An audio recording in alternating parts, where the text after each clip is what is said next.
구약 320쪽 여호수아 1장 10절에서 18절 말씀 한 절씩 교독하겠습니다. 이에 여호수아가 그 백성의 관리들에게 명령하여 이르되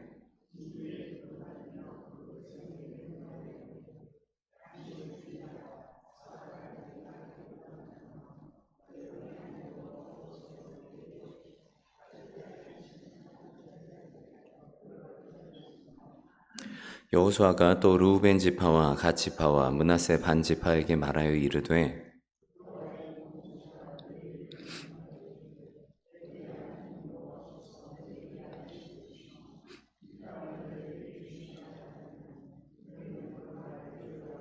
너희의 처자와 가축은 모세가 너희에게 준 요단 이쪽 땅에 머무르려니와 너희 모든 용사들은 무장하고 너희의 형제보다 앞서 건너가서 그들을 돕되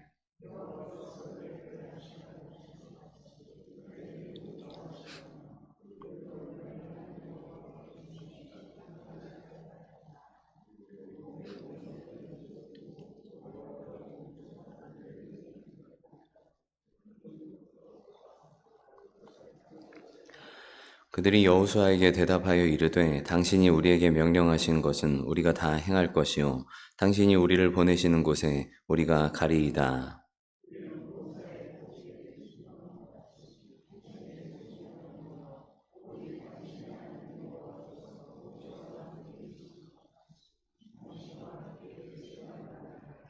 누구든지 당신의 명령을 거역하며 당신의 말씀을 순종하지 아니하는 자는 죽임을 당하리니 오직 강하고 담대하소서. 아멘. 네, 우리 여호수아 강의 두 번째 시간입니다. 우리나라에 세바시가 있다면 이제 사실 이 세바시의 원조격인 미국의 강연 컨텐츠가 있죠. 바로 TED라고 하는 강연입니다. 테크놀로지 또 엔터테인먼트 디자인의 앞글자를 따서 이 TED라고 하는데 어떻게 하면 세상을 좀 더 긍정적으로 바꿀 수 있을까 하는 사람들의 이런 고민들에 대해서 사회의 각 분야의 아주 유명한 인사들이 나와서 18분 동안 강연을 합니다. 여기에 미국의 사업가이자 작가 또 음악가로 잘 알려진 데릭 시버스가 나와서 한 강연이 있습니다. 띄워주시죠. 강연의 제목은 How to Start a Movement, 즉 어떻게 변화가 시작되는가라는 강연이었습니다. 이게 이제 2010년도에 올라온 강연인데요. 이게 한 영상을 이제 데릭이 보여줍니다. 영상은 2009년에 미국 세서페과 그 음악 페스티벌 장면이었습니다. 야외 공연장 잔디밭에 수많은 사람이 앉아 있는데 남자 하나가 벌떡 일어나서 음악에 맞춰서 이제 혼자 우스꽝스럽게 춤을 추기 시작합니다. 한번 다음 장면 보시죠. 네. 사람들이 힐끔거립니다. 저 사람은 뭐지? 하면서 혼자 춤추는 괴짜 한 명이 저렇게 그냥 이렇게 음악에 겨워서 흥에 겨워서 춤춘다 생각을 했는데 잠시 후에 한 사람이 더 이렇게 곁으로 가더니 함께 춤을 추기 시작합니다. 이 사람이 바로 이제 첫 번째 따르는 사람, first follower가 되는 것이죠. 이 first follower가 또 이 분위기를 이렇게 뒤집어 놓습니다. 왜냐하면 첫 번째 사람이 또 다른 친구를 이 속에 손짓해 부르고 다음 보시면 셋이 되고 넷이 되고 그 다음 많은 사람들이 함께 이렇게 일어나서 온 축제 현장이 이렇게 함께 춤추는 한바탕의 축제가 되어버린 것이에요. 이 영상을 분석한 데릭 시버스는 이렇게 말했습니다. 혼자 춤추던 그 괴짜를 진짜 리더로 만들어준 것은 다름 아닌 첫 번째 따르는 사람이었다. First follower가 있었다는 말이죠. 이 First follower가 없었다면 리더는 그저 혼자 춤추는 괴짜였을 뿐이다 라고 이렇게 이야기합니다. 우리는 흔히 리더십만 중요하다고 생각합니다. 근데 따르는 사람들 또 좋은 팔로워들이 있어야 사실 그 위대한 일들이 일어나기 시작하는 것이죠. 오늘 본문 말씀이 바로 그 팔로워에 대한 말씀입니다. 지난 시간 우리는 여호수아 1장의 앞부분을 함께 살펴보았습니다. 하나님께서 모세를 데려가신 이후에 이제 가나안 정복이라는 중요한 과업을 눈앞에 두고 하나님은 모세의 뒤를 이어 여호수아를 세우셨습니다. 하나님의 역사는 멈추지 않았습니다. 한 시대 하나님께 붙들려 쓰임받았던 모세의 뒤를 이어서 하나님께서는 여호수아를 준비시켰고 또 세우셨습니다.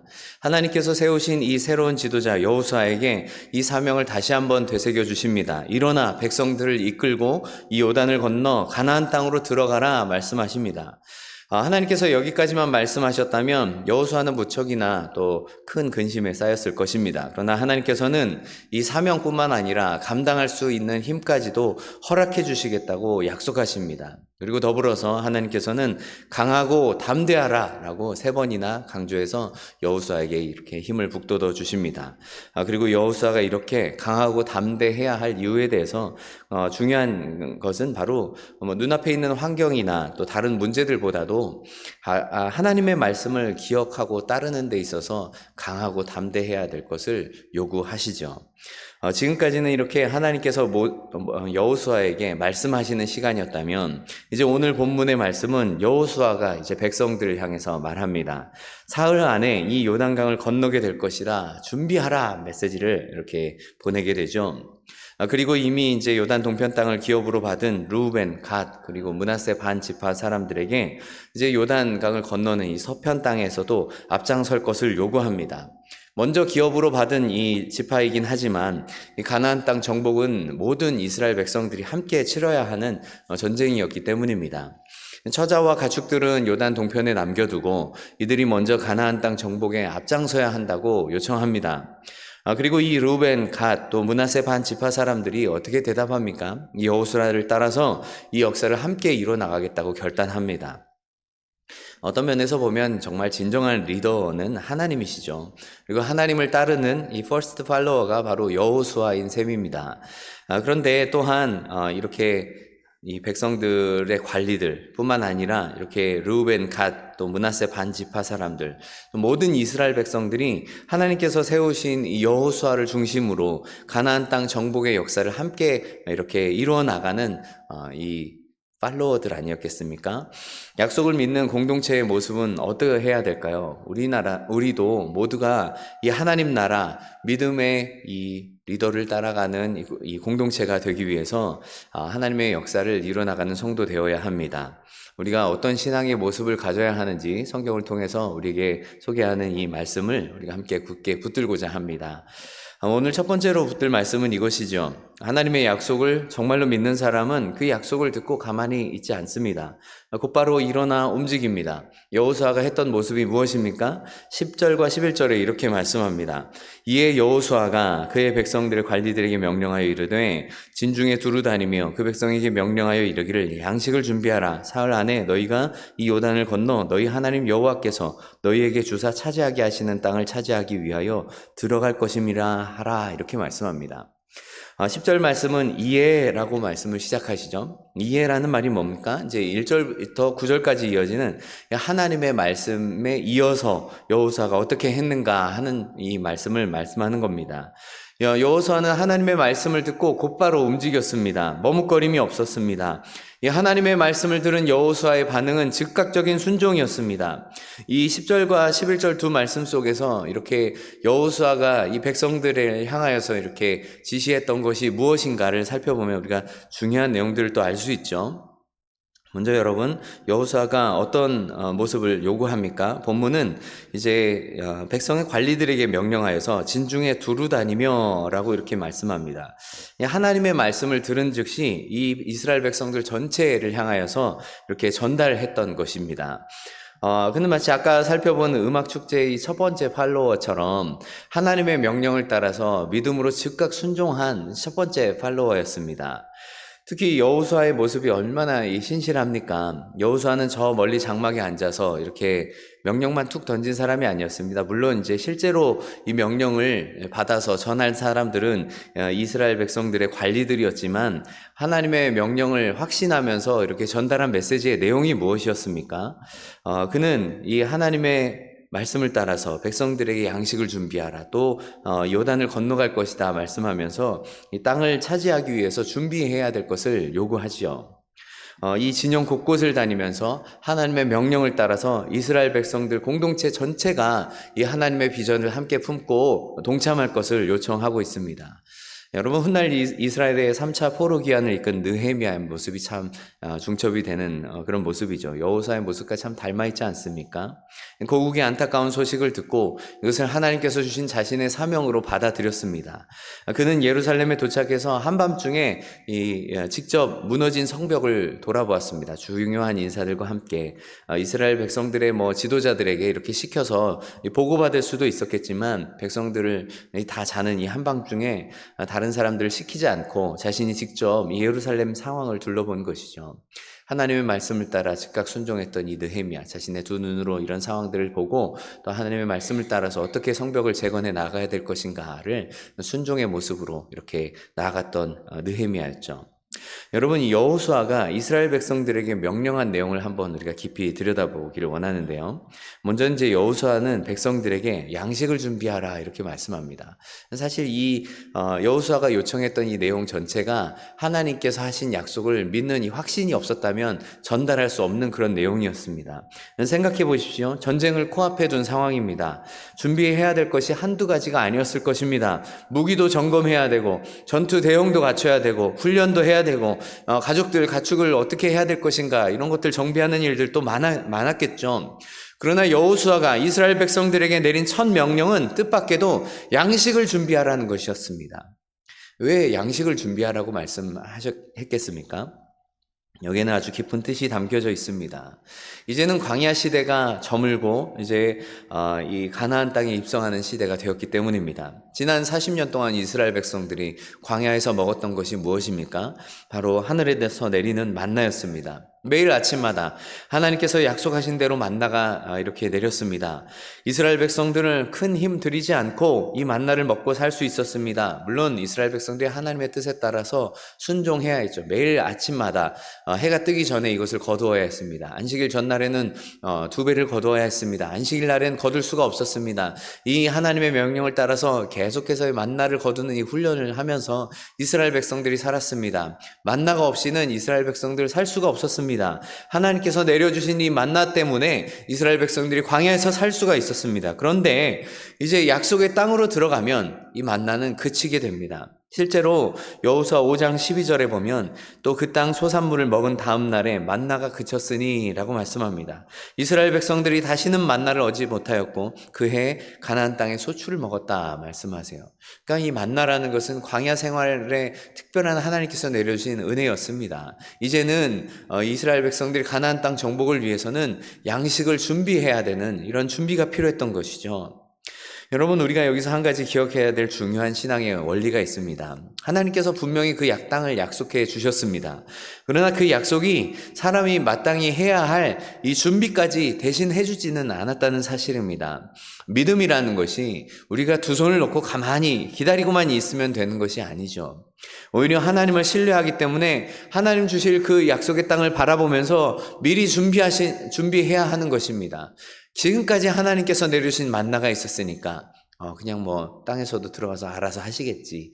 물론 하나님께서 책임져 주실 것입니다. 그 땅에 또 미리 예비한 양식을 하나님께서 허락해 주실 거예요. 그렇지만 진짜 믿음은 이 가나안 땅을 바라보는 믿음 속에 믿음을 가지고 준비하는 일 아니었겠습니까? 또 한 가지 여호수아가 이제 이스라엘 백성들에게 요구한 것이 있었습니다. 그건 바로 사흘 안에 요단강을 건너게 될 거라는 말씀입니다. 우리가 좀 궁금증이 생기죠.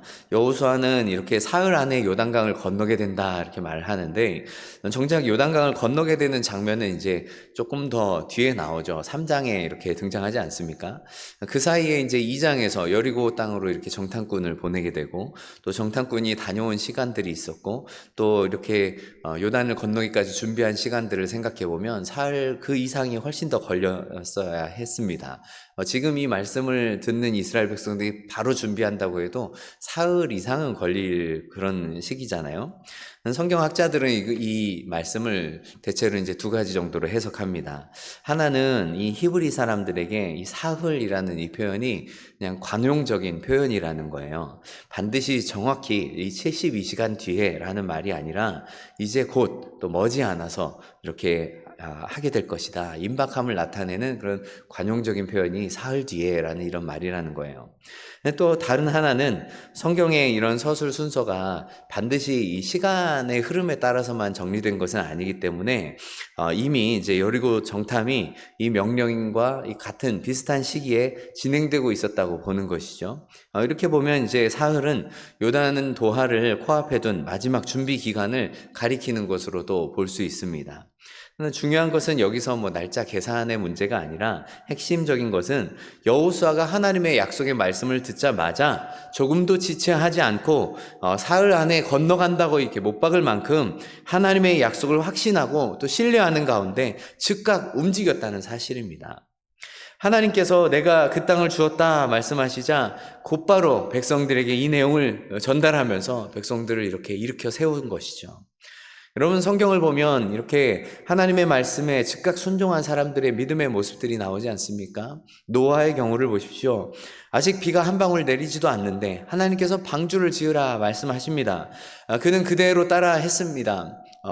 언제 비가 올지 모르기 때문에 차일피일 미루는 것이 아니라 노아는 하나님의 말씀 들은 즉시 순종했습니다. 산에다가 방주를 지었습니다. 보이지 않는 하나님의 약속, 언제 비가 내릴지 알지 못하지만 노아는 즉시 순종했습니다. 또 120년 동안 묵묵히 이 방주를 지어 나갔습니다. 여러분, 아브라함은 어땠습니까? 하나님께서 본토 친척 아비집을 떠나라고 말씀하시자 들은 즉시 따라 나섭니다. 히브리서 11장 8절은 이 아브라함의 믿음에 대해서 이렇게 말씀하시죠. 믿음으로 아브라함은 부르심을 받았을 때 순종하여 장래의 유업으로 받을 땅에 나아갈새 갈 바를 알지 못하고 나아갔으며 라고 말씀합니다. 어디로 가야 할지 또 그 땅이 어떤 땅인지 알지 못했지만 하나님의 말씀에 즉각적인 순종을 했다는 겁니다. 또 여러분, 사랑하는 아들 이삭을 바칠 때도 마찬가지 아니었습니까? 하나님께서 말씀하시자 다음날 새벽 일찍이 이렇게 그 하나님의 말씀을 따라서 아들을 번제로 바치기 위해서 준비하고 떠납니다. 여러분, 예수님께서 한 비유로 이것을 분명히 보여주십니다. 달란트 비유입니다. 주인이 종들에게 각각 5달란트, 2달란트, 또 1달란트를 맡기고 떠나는데 종들의 모습이 어떻습니까? 성경은 5달란트 받은 자에 대해서 이렇게 말씀합니다. 바로 가서 그것으로 장사하여 또 5달란트를 남겼다. 또 2달란트 받은 사람에게는 어떻게 말합니까? 2달란트 받은 자도 그와 같이 하였다. 이 5달란트 받은 자와 같이 바로 가서 그것으로 장사했다 말씀한 겁니다. 주인의 뜻을 받아들자마자 곧장 움직인 것입니다. 반면에 1달란트 받은 종은 어떻게 했습니까? 이것을 땅에 묻어두고 가만히 이렇게 있었죠. 받은 것과 같은 이 주인은 같았는데 이 받은 이 움직인 사람의 모습은 이렇게 달랐습니다. 어떤 사람은 곧바로 움직인 사람이 있었는가 하면 어떤 사람은 그것을 묻어두고 멈춰 있었던 것이죠.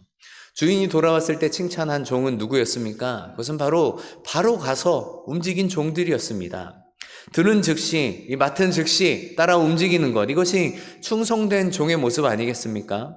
여러분, 이들의 공통점이 무엇입니까? 노아도 또 아브라함도 이런 충성된 종들도 들은 말씀을 맡겨둔 이 하나님의 뜻을 미루지 않고 곧바로 따랐다는 사실입니다.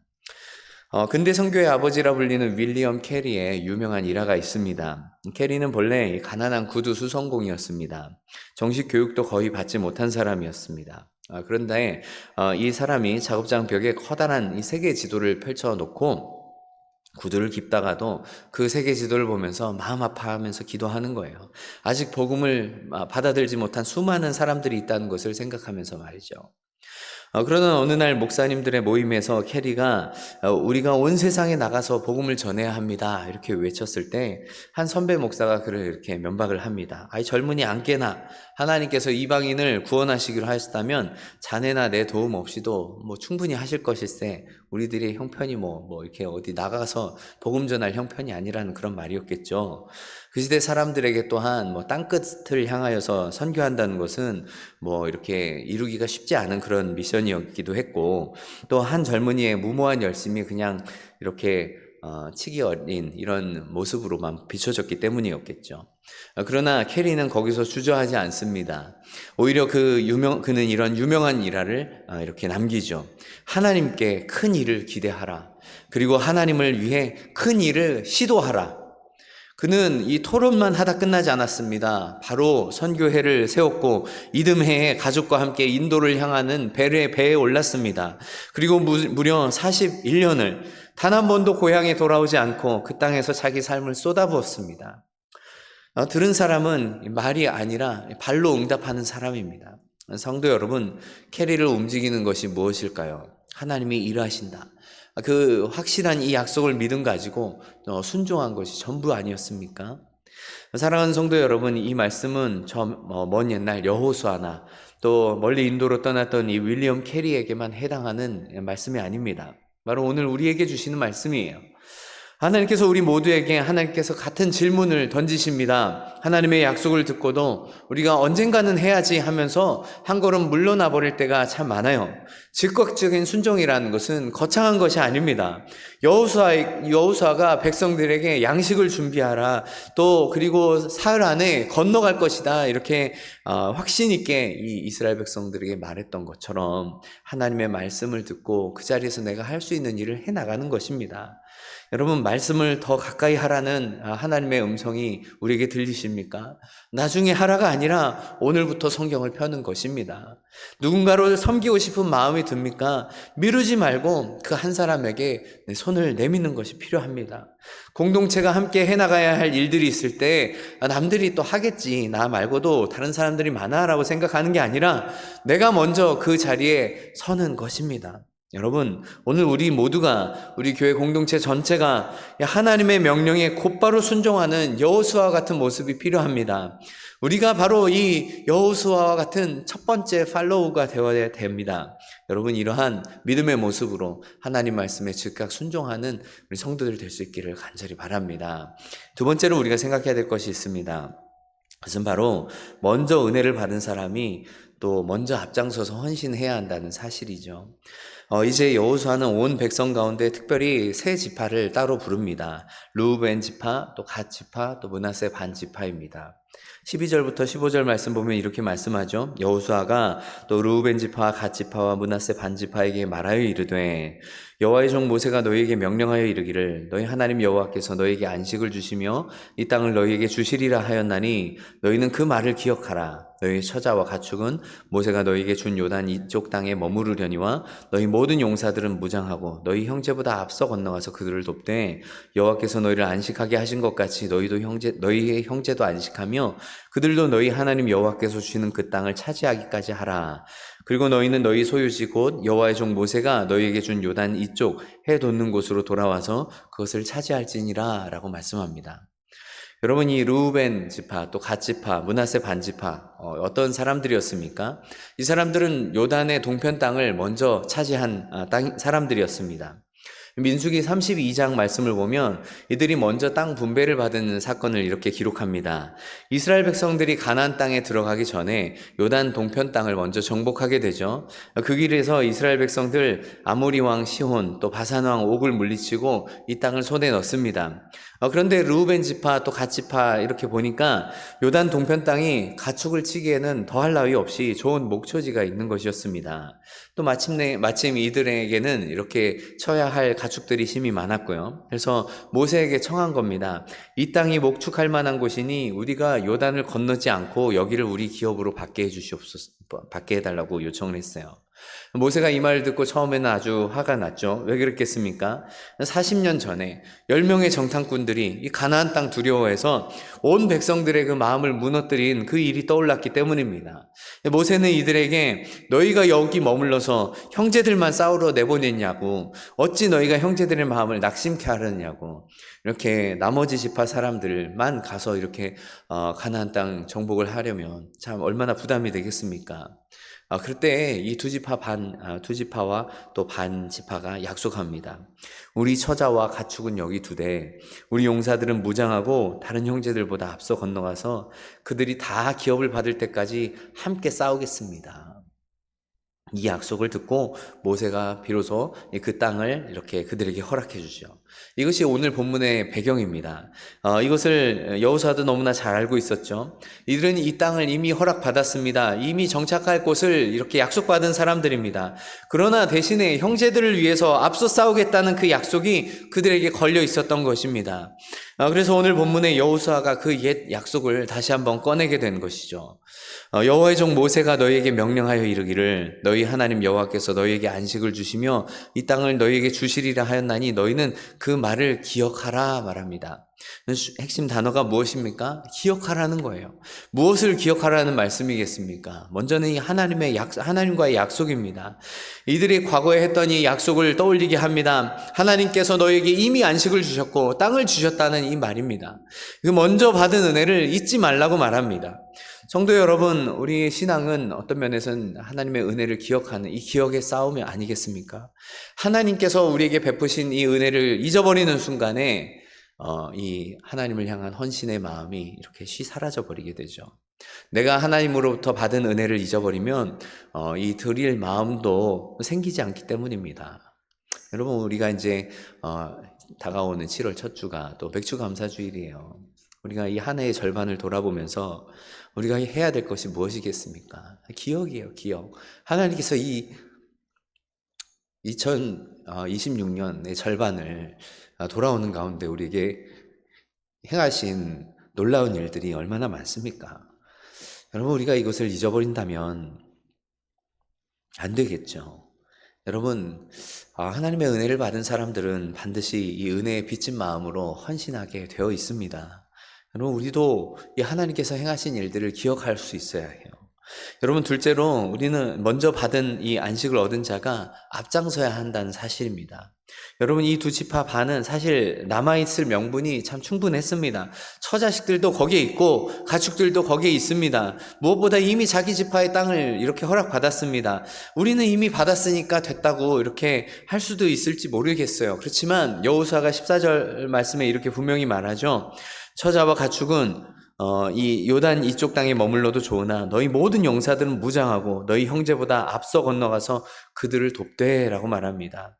그냥 따라가는 것도 아니고 어떻게 하라고 말합니까? 형제보다 앞서 건너라고 말합니다. 쉽게 말하면 총알바지가 되라는 거예요. 이미 안식을 받은 사람이 아직 안식을 받지 못한 형제들을 위해서 선두에서 앞장서서 싸워달라는 것입니다. 뭐 뒤에서 이렇게 지원하는 거야 뭐 얼마든지 할 수 있겠죠. 그런데 여러분 생각해 보세요. 그렇다면 이 두 지파 반의 이 사람들이 이렇게 안일하게 뭐 자기들은 이미 땅 받았다고 이렇게 뒷전에 물러나는구나 이렇게 생각할 수 있지 않겠어요?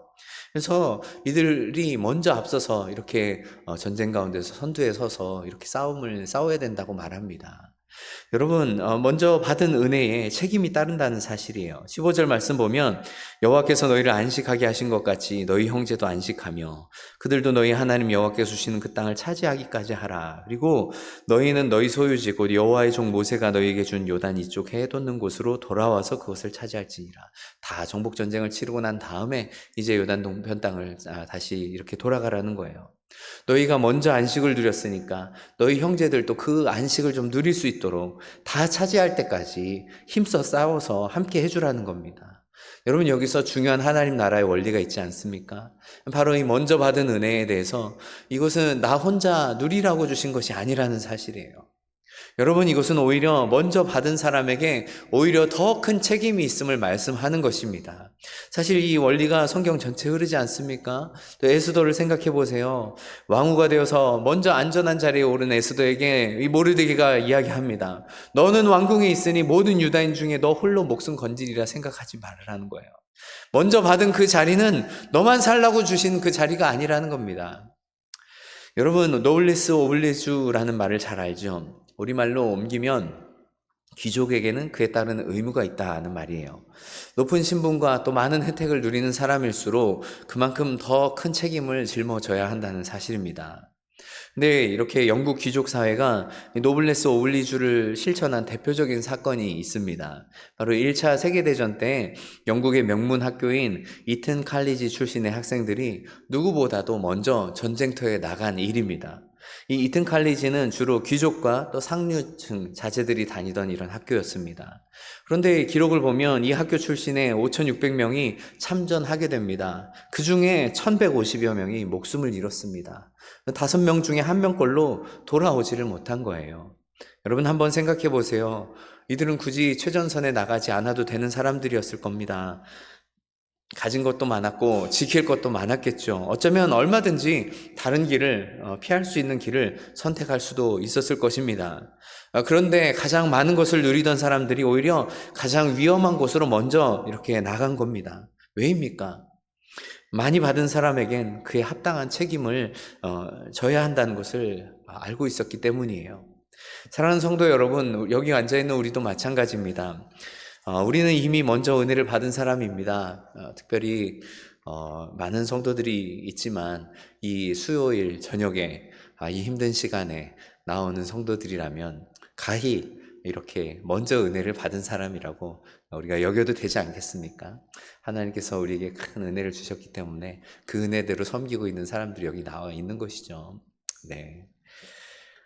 먼저 구원의 은혜를 입었고 또 먼저 하나님 자녀가 되는 안식을 누렸고 먼저 하나님께서 맡겨주신 중요한 또 이런 직무들이 있어서 우리가 책임감 있게 하는 나라의 영광을 위하여서 교회를 위해서 헌신하는 사람들, 우리가 맡은 이 영적인 책임감과 또 하나님을 사랑하는 마음이 얼마나 크면 또 우리가 이렇게 수요일 저녁에 함께 나와서 예배드리고 있습니까? 피곤하지 않겠어요? 배고프지 않겠어요? 혹시 여기 가운데 식사 안 하고 오신 분 계십니까? 저도 저녁 식사를 아직 안 했는데 여러분들도 그럴 거예요. 여러분, 우리가 앞서 헌신한 사람들이 이렇게 더 많은 수고를 한다는 것이 때론 참 쉽지 않은 일입니다. 그런데 여러분, 우리가 기억해야 될 사실이 무엇입니까? 그 은혜를 아직 다 알지 못하는 또 수많은 형제가 우리 곁에 있다는 거예요. 그러면 여러분, 우리가 받은 만큼 그 은혜에 대한 중요한 신앙의 책임이 또 우리에게 있다는 것 아니겠습니까? 누가복음 12장 48절은 우리에게 말씀합니다. 물은 많이 받은 자에게는 많이 요구할 것이요 많이 맡은 자에게는 많이 달라 할 것이니라 말씀합니다. 생각해 보시죠. 우리가 적게 받은 자입니까? 많이 받은 자입니까? 할렐루야. 우리는 많이 받은 자죠. 그렇죠? 하나님께서 주신 이 은혜와 복이 클수록 그에 따른 책임과 또 청지기적 사명이 커진다는 말 아니겠습니까? 또 로마서 15장 1절은 우리에게 말씀합니다. 믿음이 강한 우리는 마땅히 믿음이 약한 자의 약점을 담당하고 자기를 기쁘게 하지 않아야 될 것이다. 신앙의 성숙과 또 이런 지식이 먼저 된 자에겐 연약한 자들을 배려하고 또 섬기고 또 이런 짐을 나누어질 책임이 있다는 사실을 우리에게 강조합니다. 사랑하는 성도 여러분, 우리 모두 또 우리 하나님께서 주신 먼저 우리에게 허락해 주신 은혜를 감사합시다. 그 은혜에 또 빚진 마음으로 또 감사하는 마음으로 우리가 섬겨야 할 다른 형제를 위해서 기꺼이 앞장설 수 있는 헌신의 마음 또한 하나님 앞에 내어놓기를 주님의 이름으로 간절히 바랍니다. 세 번째로 기억해야 될 것이 있습니다. 이 하나님의 공동체가 좋은 지도자 한 사람만으로 세워지지 않는다는 사실이죠. 그를 따르는 좋은 백성, 또 한 마음으로 함께 순종하는 믿음의 이 팔로워들이 있어야 비로소 세워집니다. 이제 백성들이 이렇게 대답합니다. 16절에서 18절 말씀입니다.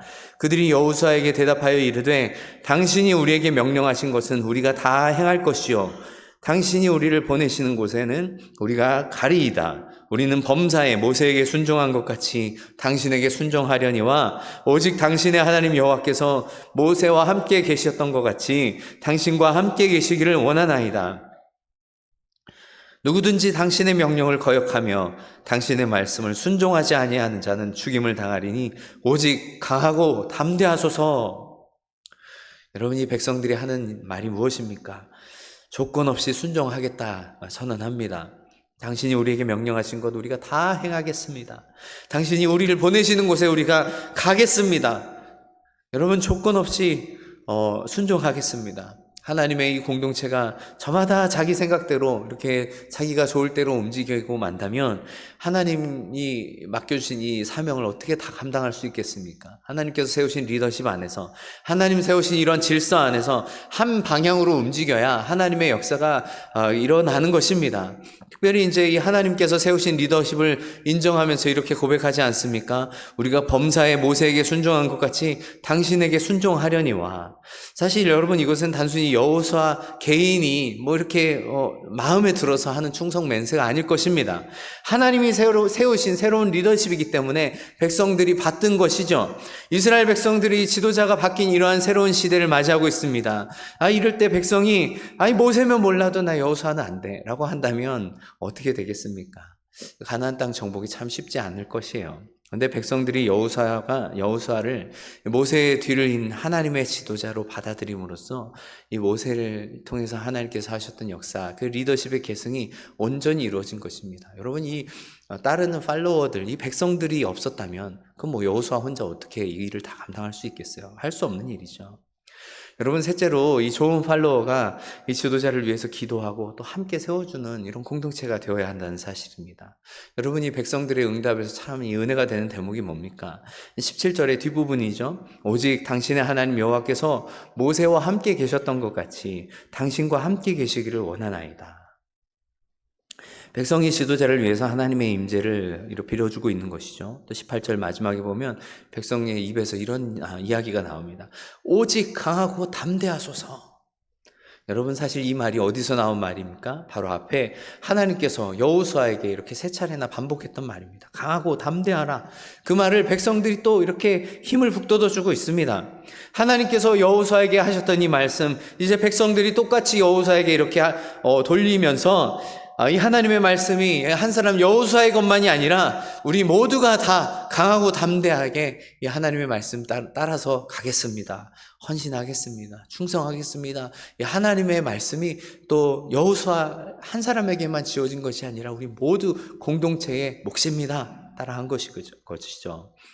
성경을 보면 하나님께서 늘 이렇게 함께 따르는 공동체를 통해서 일하지 않습니까? 특별히 여러분 사무엘하 23장에 보면 다윗과 함께한 용사들을 이렇게 소개하는데 그 용사의 이름이 하나하나 이렇게 기록이 됩니다. 여러 용사들을 소개하는데 특별히 그 중에 이런 사건이 있었어요. 다윗이 전쟁터에서 몹시 목이 말라 있었습니다. 문득 고향 생각이 났습니다. 그가 혼잣말처럼 중얼거립니다. 베들레헴 성문 곁에 우물물을 누가 내게 마시게 할까? 무심코 내뱉은 말 한마디였습니다. 근데 문제는 이 베들레헴을 당시에 블레셋 군대가 장악하고 있었습니다. 근데 거기에 이제 물을 기르러 간다는 것은 목숨을 거는 일이었습니다. 그런데 그때 세 용사가 그 혼잣말을 들었습니다. 그러고는 말없이 일어나서 블레셋 진영을 뚫고 나가서 그 우물물을 길어서 다윗에게로 가지고 온 거예요. 목숨을 걸고 이렇게 가지고 온 것이죠. 그 물을 받아든 이 다윗이 어떻게 합니까? 차마 그 물을 마시지 못합니다. 그리고 이 물을 부어서 하나님 앞에 드립니다. 이는 목숨을 걸고 갔던 사람들의 피가 아닙니까? 이 한 사람의 이 지도자를 위해서 목숨 거는 용사들의 모습이 있었습니다. 그리고 그 충성을 함부로 여기지 않는 이 지도자가 또 있었죠. 여러분, 이런 사람들이 함께 있었기 때문에 다윗의 시대가 아름답게 세워질 수 있었던 것 아니겠습니까? 여러분, 예수님은 어떠셨습니까? 주님께서도 혼자 일하지 않으셨습니다. 물론 예수님께서 제자들이 있어야지만 부족을 보충하여서 예수님이 사역이 완성되는 것은 아니었죠. 그렇지만 부르심의 목적은 달랐지만 이 12제자를 부르시고 함께 예수님께서 이 하나님 나라의 일을 맡기시기 위해서 함께 사역하셨습니다. 함께 먹고 마시면서 3년을 이렇게 함께 양육하시죠. 주님이 떠나신 뒤에 바로 이 제자들이 함께 모여서 복음을 온 땅에 전하지 않습니까? 한 사람 예수 그리스도를 따르는 그 공동체가 결국은 온 세상에 이 예수 그리스도의 이 복음을 전하게 되고 하나님의 나라를 세운 것입니다. 사도 바울도 마찬가지였습니다. 사실 우리가 흔히 바울 혼자 열심히 복음을 증거해서 이렇게 이방 땅에 복음이 전해지는 줄로 알지만 우리가 로마서 16장 같은 성경 말씀을 보면 어떻습니까? 거기에 바울이 일일이 이름을 기억하면서 부르면서 문안하는 동역자들이 가득해요. 브리스길라 또 아굴라, 베베와 같은 사람들, 수많은 형제 자매들, 바울이 그들을 그리스도 예수 안에서 나의 동역자들이라고 부릅니다. 위대한 사도 바울의 이런 사역 뒤에 함께 복음을 순종하면서 동역한 이런 수많은 믿음의 팔로워들이 있었다는 말입니다. 생각해 보십시오. 하나님의 일은 언제나 혼자가 아니라 함께 따르는 사람들을 통해서 이루십니다. 한 사람의 어떤 시대의 영웅이 아니라 한 마음으로 순종한 공동체를 통해서 하나님께서는 이 하나님의 일을 이루어 나가기를 원하세요. 그렇기 때문에 하나님께서는 교회를 세워주셨습니다. 여러분, 이 모든 이 팔로우십의 가장 완전한 본이 누구십니까? 바로 예수 그리스도이십니다. 빌립보서 2장은 이렇게 말씀합니다. 그분은 근본 하나님의 본체였지만 자기를 비워서 종의 형체를 가지시고 죽기까지 복종하셨으니 곧 십자가에 죽으심이라. 사실 이것이 우리가 가져야 할 팔로우십의 절정이죠. 하나님의 아들이신 그분이 아버지의 뜻에 죽기까지 순종하십니다. 우리가 따라야 할 그 모든 순종의 모습을 주님이 친히 걸어가신 것입니다. 여러분, 그러니까 우리가 따라야 할 이 팔로우십은 결국 예수 그리스도를 본받는 것입니다. 여호수아를 따른 백성들처럼 또 다윗을 따른 용사들처럼 바울의 동역자들처럼 우리가 또 무엇보다 죽기까지 순종하신 이 그리스도를 따라서 우리 한 마음으로 하나님의 뜻을 따르는 믿음의 공동체가 되어야 합니다. 여러분, 하늘 높이 이렇게 기러기 떼가 줄지어서 날아가는 모습을 본 적이 있을 것입니다. 한번 사진 보시죠. 예. 또 다음 사진. 예. 어쩌면 저렇게 대열을 잘 맞춰서 날아가는지. 다음 사진. 네. 이런 기러기 떼가 날아가는 사진들 우리가 흔히 보시지 않습니까? 우리가 잘 알죠? 왜 이렇게 V자 형태로 날아가게 되는지, 왜 이것이 효과적인지, 이렇게 서로의 날개짓에 기대어서 함께 날아가면 혼자 날 때보다 무려 70%를 넘게 더 멀리 날아갈 수 있다고 해요. 기러기 한 마리가 결코 혼자서는 갈 수 없는 그 거리를 함께 날기 때문에 건너가는 것입니다. 이들이 이렇게 서로를 자리를 바꿔주기 때문에 첫 번째 가는 이 기러기가 온몸으로 공기 저항을 받기 때문에 이 선두가 힘에 붙이면 그 다음 순서가 이렇게 뒤로 물러나는 거예요. 누가 하나가 끝까지 그 무거운 짐을 다 지는 것이 아닙니다. 수시로 자리를 바꿔가면서 함께 짐을 나눠지는 거죠.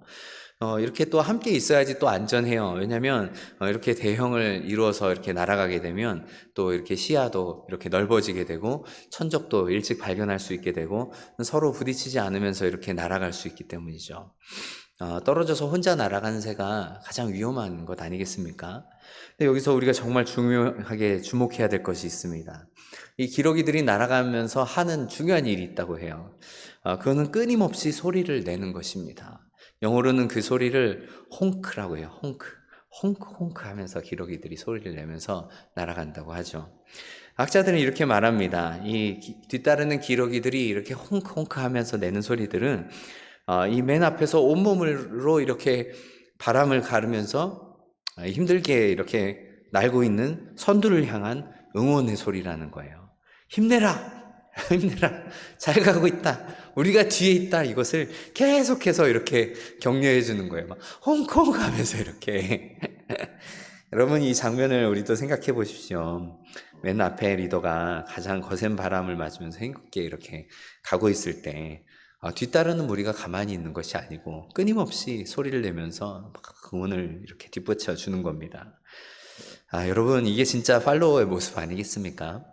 그저 뒤에서 묵묵히 따라가는 것도 너무나 중요한데 앞서 수고하는 사람들을 위해서 이렇게 격려의 소리, 응원의 소리를 소리 높여주는 거예요. 성도 여러분, 우리도 흔히 리더십이 중요하지, 리더 한 사람의 영향력이 중요해, 리더가 이렇게 잘 서야지. 맞습니다. 리더가 중요합니다. 좋은 지도자가 중요해요. 좋은 지도자 한 사람이 또 끼치는 영향력이 얼마나 중요합니까? 좋은 지도자가 세워지는 것이 너무나 정말 중요한 일이에요. 그러나 아무리 좋은 지도자가 세워져도 뒤따르는 이런 좋은 팔로워가 없으면 공동체가 나가는 게 참 쉽지가 않습니다. 여호수아의 리더십도 너무나 중요하지만 다 행하겠습니다. 강하고 담대하소서. 이 응답한 이 백성들의 이 팔로우십이 없었다면 그 위대한 가나안 정복은 꿈에도 이룰 수 없었을 것입니다. 좋은 리더십과 더불어서 좋은 팔로워십이 필요한 것이죠. 여러분, 이 둘이 함께 만날 때 하나님의 공동체가 아름답게 세워져 나간다는 사실을 믿고 우리 모두가 또 이 하나님의 뜻을 따른 아름다운 이 팔로워십으로 뭉칠 수 있기를 주님의 이름으로 간절히 바랍니다. 사랑하는 성도 여러분, 요즘 남녀노소 할 것 없이 유튜브를 참 많이 보시죠? 근데 유튜브에 이 흥미로운 단계가 있습니다. 한 영상을 봤을 때 우리가 보일 수 있는 반응이 세 가지예요. 한번 보세요. 유튜브에 뭐가 있습니까? 좋아요, 구독, 또 알림 설정, 이렇게 세 단계 아닙니까? 네, 내려주시죠. 첫 번째는 좋아요입니다. 영상을 보다가 마음에 들면 엄지손가락 좋아요를 딱 눌러주는 거예요. 근데 이거는 그저 이 영상 괜찮네 하는 호감의 표시입니다. 물론 이제 좋아요도 많이 받으면 좋겠죠, 그죠? 근데 한 걸음 더 나아가면 두 번째 단계가 뭡니까? 구독하는 거예요, 구독. 이 채널은 우리 영상이 참 좋다. 앞으로도 난 계속 보고 싶다. 그럴 때 우리는 구독을 누릅니다. 구독자 수가 또 몇 명인가가 또 중요하지 않습니까? 구독자 수가 늘어날 때마다 또 진행하는 사람들이 힘이 나겠죠.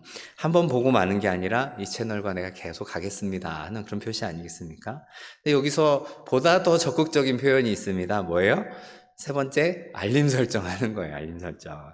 구독에서 한 걸음 더 나아가서 알림까지 켜두면 어떻게 됩니까? 그 채널에서 이렇게 올리는 영상 올라올 때마다 나에게 이 알람이 울리죠. 놓치지 않고 가장 먼저 함께 하겠다는 그런 적극적인 표시가 바로 알람 설정 아닙니까? 성도 여러분, 오늘 우리가 하나님 나라에 참 소중한 팔로워들이 되기를 간절히 바랍니다.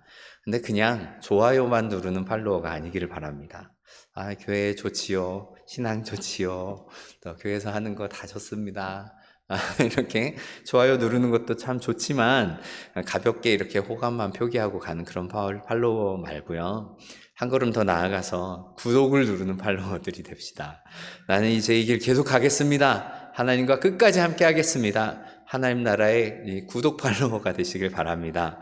또한 거기서 한 걸음 더 나아가 알람 설정까지 하는 우리 팔로워가 됩시다. 하나님 일하시는 그 일하심에 가장 먼저 반응하고 적극적으로 지지하고 또 함께 동참하겠습니다 하는 이런 팔로워십이 우리에게 있어야 합니다.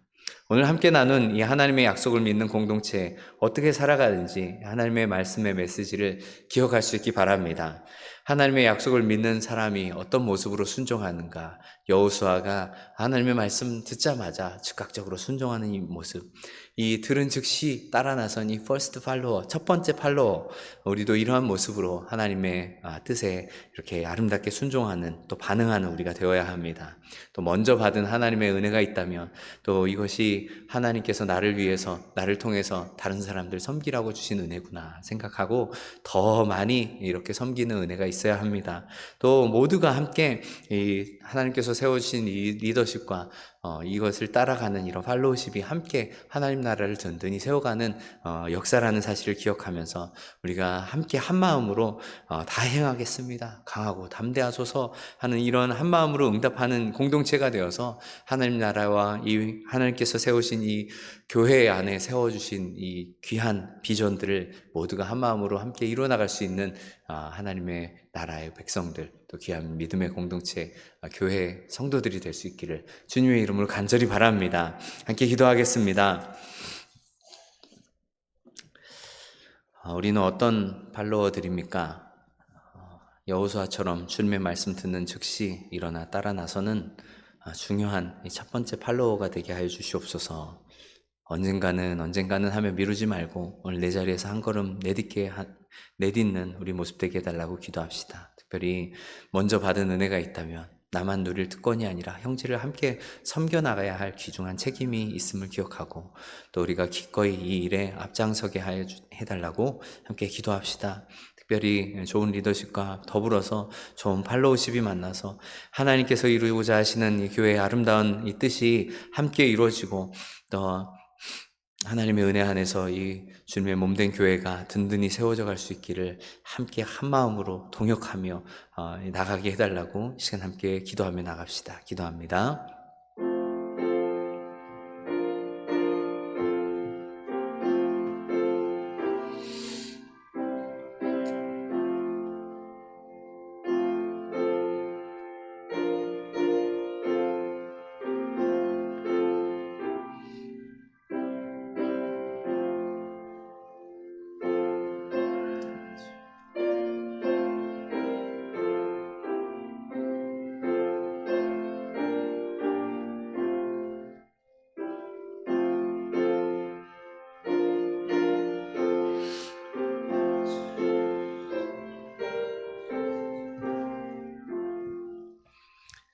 우리 너무나도 사랑하시는 하나님 아버지, 귀한 믿음의 공동체에 우리가 함께 동역할 수 있도록 불러주시니 참으로 감사합니다.